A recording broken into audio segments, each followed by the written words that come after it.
Assalamualaikum warahmatullahi wabarakatuh. Selamat siang dan salam sejahtera buat kita semua. Kembali berjumpa lagi bersama kami Riau Podcast. Pada siang hari ini kita akan mendiskusikan tentang Pilpres dan perkembangan demokrasi Indonesia. Juga perkenalkan, di sini saya sebagai host, nama saya Rafiq, dan juga kita sudah kedatangan bintang tamu atau narasumber, yaitu Bapak Abel Tasman, Pak ya. Iya. Yang mana Pak Abel ini adalah seorang penulis, ya Pak, yang juga sudah eksis menulis di beberapa koran di Sumatera Barat sejak tahun 94 ya Pak ya. Untuk latar belakang pendidikan sendiri, Pak Abel Tasman ini adalah salah satu sastrawan Pak, atau sejarawan, budayawan juga bisa kita katakan Pak ya. Yang memang secara latar pendidikan juga beliau menamatkan S1-nya di Fakultas Sastra Universitas Andalas Sumatera Barat Pak ya. Mungkin nanti lebih jauh kita juga akan banyak berbicara Pak tentang dinamika politik, terutama pasca Pilpres dan juga perkembangan demokrasi kita di Indonesia ini Pak. Untuk hari ini. Ya mungkin awalnya kita buka dulu dengan kondisi hari ini pasca Pilpres Pak ya, yang sudah menjadi tren pembahasan baik itu di skala nasional juga mungkin berita-berita di internasional, yang mana untuk Pilpres di Indonesia sendiri sampai saat ini kita masih di proses penghitungan pleno kecamatan, mungkin sebagian sudah selesai. Nah, mungkin di sini kami sedikit menanyakan ke Pak Abel, menurut Bapak kira-kira Pilpres di Indonesia yang hari ini kita kenal sebagai 1% 1 vote Pak ya. Ya, one man one vote. Iya, 1% 1 vote. Istilahnya menurut Bapak dengan kondisi masyarakat kita saat ini, apakah ini inline Pak? Sebelum kita nanti masuk ke ranah perkembangan demokrasi, kira-kira Pak. Terima kasih Pak Rafiq. Alhamdulillah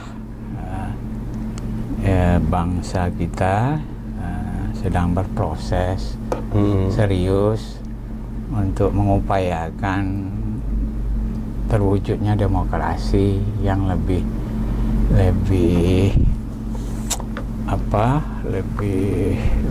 memuaskan, kualitasnya yang kita harapkan makin baik, karena demokrasi itu bukan sekedar 1% 1 vote, one man one vote, satu orang satu suara.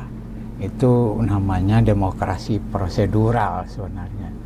Tapi demokrasi lebih sebenarnya bagaimana ada kesetaraan dalam hal pikiran, suara, hak berpendapat, dan tujuan hidup bernegara yang sesuai konstitusi itu adalah adanya kesejahteraan yang setara, kecerdasan, kemajuan dalam hal kebudayaan gitu ya, yang pada dasarnya memang itulah tujuan setiap orang bernegara. Kalau tujuan itu tidak sampai juga sepertinya hakikat bernegara itu tidak terpenuhi. Terus Pilpres yang baru saja berlangsung, muncul pertanyaan-pertanyaan, apakah apa yang seperti ini yang dimaksud dengan demokrasi gitu ya. Dari sisi prosedur barangkali sepintas berjalan, tapi dari sisi sistem atau tool atau metode berdemokrasi itu apakah udah bisa terpenuhi dengan baik? Kan di sana sini banyak aja masalah. Sirekap yang lelet atau angkanya berubah-ubah, kemudian problem orang melapor ke KPU, kemudian ke Bawaslu yang kadang tidak direspon gitu ya. Dan pra pemilu itu sendiri juga terjadi banyak hal, banyak masalah yang sebenarnya sudah yang kelima kali kita menghadapi melalui Pilpres pasca reformasi ini. Mestinya kualitasnya makin baik, tapi realitasnya belum seperti yang diinginkan. Itu dari sisi prosedur, sistem gitu ya. Yang kedua, kita sih bersyukur aja muncul beberapa tokoh yang kita diberi pilihan siapa yang paling kita kehendaki untuk memimpin bangsa besar ini. Dari ketiga pasang itu sesungguhnya punya kualitas tersendiri, capaian mereka, latar belakang mereka sebenarnya tidak bisa dianggap biasa-biasa saja. Kita anggaplah ya ketiga pasang itu adalah manusia terbaik di Indonesia, putra-putra terbaik bangsa gitu ya. Dan masyarakat diberi hak untuk memilih pemimpinnya dari yang tiga itu gitu ya. Namun secara kualitas, apakah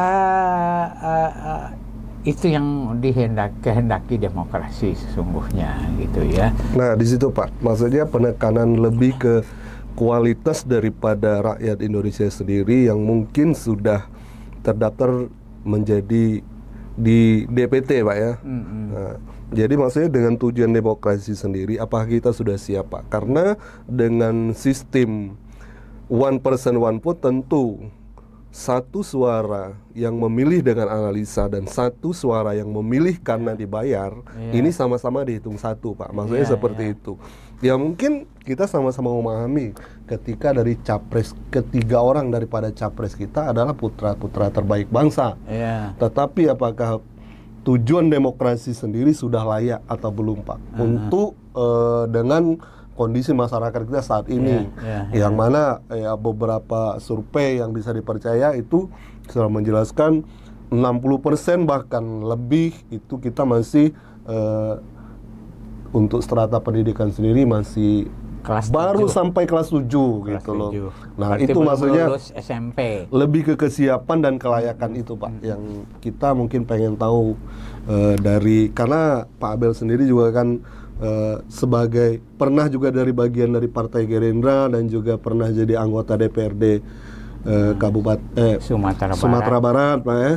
Ya mungkin Bapak dulu waktu caleg dan terpilih, ya menurut Bapak untuk sumber daya manusia kita sendiri apakah benar-benar sudah siap nih Pak setelah hampir 8 abad kita berdemokrasi? Memang untuk Pilpres sendiri yang langsung dipilih oleh rakyat kita baru ini dari sejak tahun 2004 ya.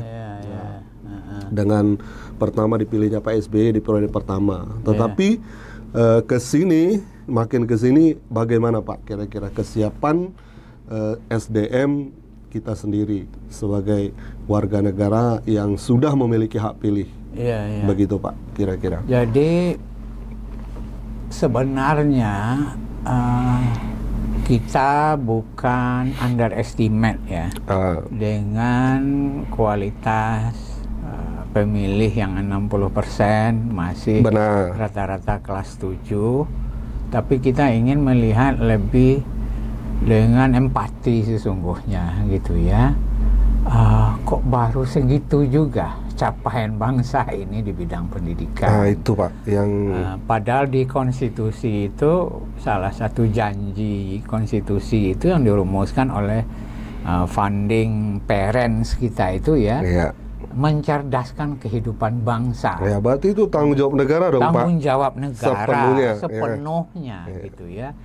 Tapi realitasnya itu kan masih jauh panggang dari api. Nah, sementara demokrasi itu mestinya ada prasyarat-prasyarat yang mesti prasyarat minimal yang harus dipunya seseorang untuk memilih gitu ya. Kalau standar dunia itu sebenarnya pernah saya baca dari Bank Dunia atau UNESCO, kalau tidak salah nanti datanya bisa kita cek ulang. Prasyarat demokrasi itu bisa berjalan dengan baik. Satu, memang ada kesetaraan ekonomi, kesetaraan kesejahteraan gitu ya.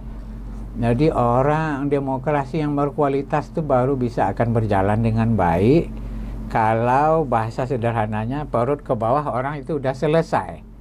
Jadi orang kalau perut ke bawah udah selesai, dia bisa memilih lagi. Milih tentu dengan kualitas.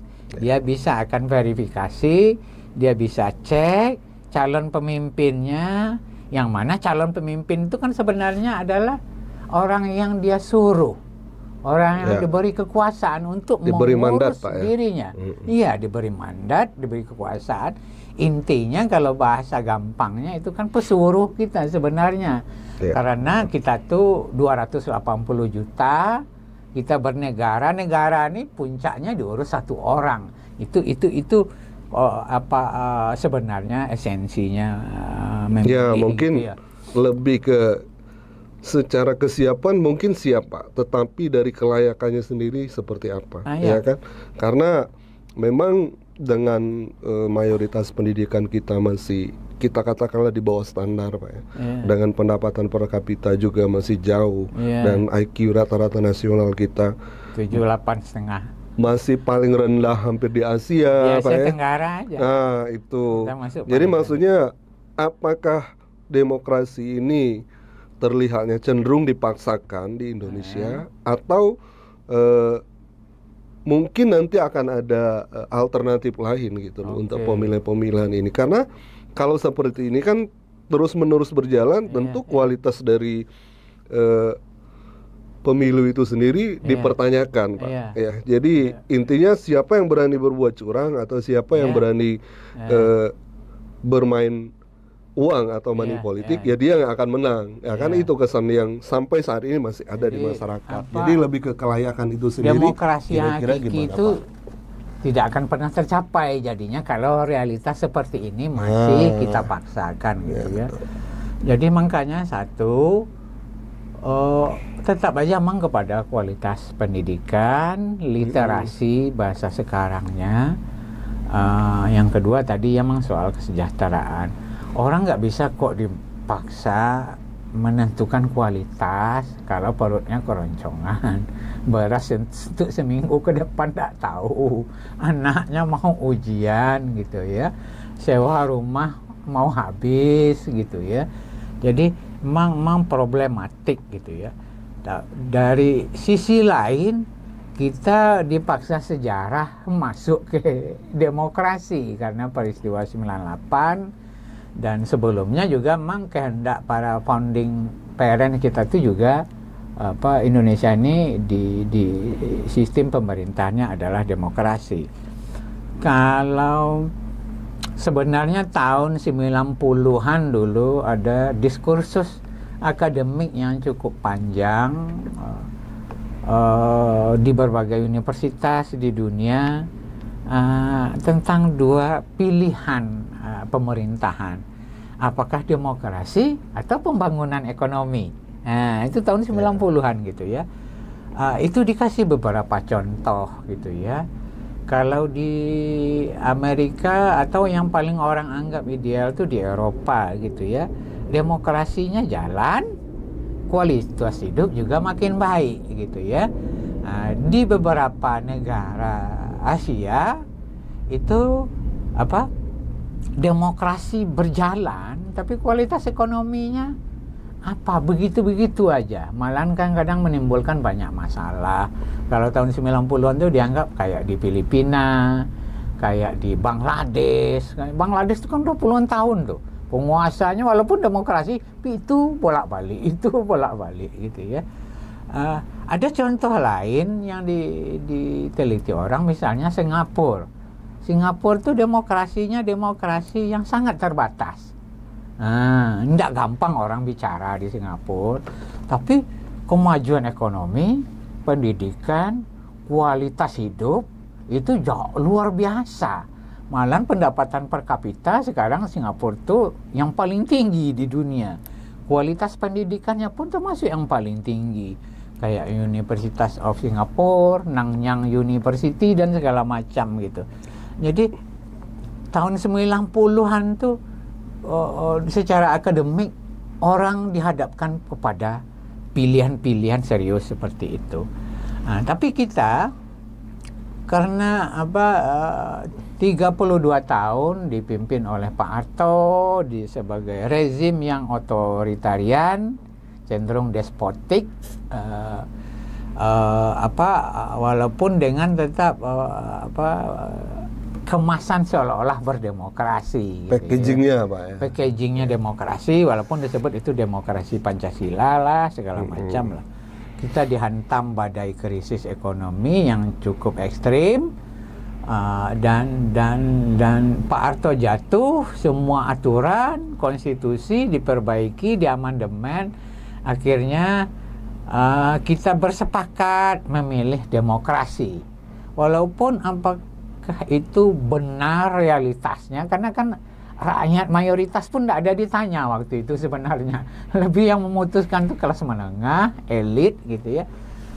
Dan kita mundur lagi memilih sistem kepemimpinan tunggal, walaupun juga banyak istilah, ada disebut diktator yang baik gitu ya. Dia diktator, tapi dia tidak korup, dia cerdas. Dia sangat memajukan bangsanya seperti Lee Kuan Yew di Singapura itu kan. Orang dibatasi betul bicara, tapi Singapura itu kemajuannya dalam 30 tahun dahsyat sekali gitu ya. Tapi kalau kita perkenalkan istilah itu, kita kan kelas menengahnya, intelektualnya cenderung marah pada kita gitu kan. Oh, apa nih anti demokrasi. Jadi sebenarnya kita lebih ingin gitu ya, kalau bisa pasca 2024 ini ada kesadaran baru lah, ada nilai-nilai Pancasila, nilai-nilai luhur kebangsaan itu yang ditegakkan ulang, dan bahwasanya masalah bangsa ini terlalu berat. Masyarakat ini sendiri pun udah lelah sesungguhnya gitu ya, lelah dengan ekonomi, lihatnya lelah dengan pemilu yang begitu-begitu saja. Jadi mudah-mudahan siapapun yang resmi terpilih, dilantik nanti, harus ada kesadaran seperti itu. Dan masyarakat pun kalau seorang presiden, pemimpin itu dilantik, dikukuhkan, jangan biarkan aja lagi. Kita kan masyarakat seolah-olah kalau udah milih haknya nggak ada lagi. Padahal demokrasi itu sebenarnya setelah orang kita beri amanah, mestinya kan kita mengawasi terus-menerus. Sama dengan sebuah perusahaan, setelah direksi, eksekutifnya tuh atau lead, nah istilahnya sekarang dipilih, komisaris kan ngawasi. Kalau ada kecurigaan, komisaris manggil dia. Mestinya rakyat itu pun berposisi seperti itu. Karena kekuasaan itu di konstitusi itu betul-betul kekuasaan di tangan rakyat gitu ya. Ya, kita sepakat dengan demokrasi, negara kita bentuknya republik. Republik itu kan intinya adalah milik rakyat. Artinya publik itu kan rakyat gitu ya. Jadi memang mudah-mudahan pemilu pilpres kali ini menjadi pelajaran penting bagi kita, bahwasanya negara kita ini besar, kaya raya sesungguhnya, dan masyarakatnya pun sebenarnya secara kualitas yang diberi oleh Tuhan itu sebenarnya enggak logis ya, kualitas IQ-nya seperti itu, cuma karena salah kelola gitu ya. Jadi yang terutama ke depan, kalau saya itu selalu melihat kabinet baru itu, saya lihat menteri pendidikannya siapa sih gitu. Iya, karena itu sebenarnya sangat fundamental. Itu yang terpenting sesungguhnya. Itu yang terpenting. Menteri pendidikannya siapa, kualitasnya kayak apa, dan kita lihat apa imajinasinya tentang pendidikan Indonesia itu ke depan. Kan semuanya kita mulai dari imajinasi, kita mulai dari abstraksi, walaupun itulah masalah kita sekarang. Orang Indonesia ini kan tidak mau berpikir abstraktif, tidak mau berpikir imajinatif, berpikirnya konkret aja, yang penting apa yang didapat sekarang. Kan begitu gitu kan. Nah, mudah-mudahan pasca Pilpres 2024 ini terbentuk pemerintahan baru, insya Allah kita mulai berpikir ke arah sana. Dan memang semestinya juga kadang-kadang kita itu harus, rakyat ini posisinya memang harus mencurigai pemerintahannya. Demokrasi itu salah satu landasnya kan kecurigaan. Iya benar. Ini presidenku ngapain ini yang dia kerjain benar apa enggak nih gitu. Nah, masalahnya ya seperti tadi, kita udah terpilih deh, ya udah terserah dia lagi, kita balik ngurus hidup kita. Jadi kira-kira begitu. Ya sebenarnya sih secara sistem dan komponen demokrasi itu sendiri, bisa kita katakan di Indonesia ini juga kita sudah komplit, Pak. Dengan kita memilih 5 tahun sekali, apalagi sekarang itu bersamaan, Pak. Pilpres, Pileg, pemilihan legislatif. Itu pun mungkin harus ditinjau ulang di kabupaten kota, di kota provinsi atau DPR RI. Karena harapan kita, wakil-wakil rakyat yang kita pilih dan duduk di DPR, baik itu dari kabupaten kota sampai ke DPR RI, mereka mampu gitu, mampu bertarung secara pikiran, mampu bertengkar secara pemahaman yang positif demi kemajuan bangsa, bertengkar ide, bertengkar ide. Tetapi balik lagi, Pak, demokrasi ini kan sebenarnya harusnya ini muara dari perbaikan sistem di sebuah negara. Tetapi untuk di Indonesia ini sendiri, saat pada hari ini kita melihat ini masih jadi hilirnya, karena muaranya masih pendidikan yang belum tuntas sampai hari ini, kemiskinan masih di mana-mana ya. Inilah yang jadi muara saat ini yang belum beres, Pak. Gitu. Ya mungkin sekedar masukan, ya mungkin kita juga mungkin sudah seharusnya, Pak, ya, bangsa ini mungkin berpikir di hulu dulu, Pak. Maksud hulunya, saya yang benahi pengentasan dulu. Kemiskinan dan juga pendidikan. Baru kita berbicara demokrasi. Mungkin intinya di situ dulu, Pak, tentang demokrasi dan kesiapan dan kelayakan. Terima kasih, Pak Abel. Mungkin next time kita juga akan bahas banyak, tetapi karena memang waktu kita hari ini terbatas. Terima kasih atas kehadirannya, juga kepada para pemirsa Riau Podcast. Untuk hari ini kita sudahi podcast kita hari ini, dan kita akan berjumpa lagi di podcast selanjutnya, Pak. Ya, terima kasih, Pak Abel. Ya, kembali terima kasih, Pak Rafiq. Mudah-mudahan negara kita makin membaik. Wassalamualaikum warahmatullahi wabarakatuh. Waalaikumsalam.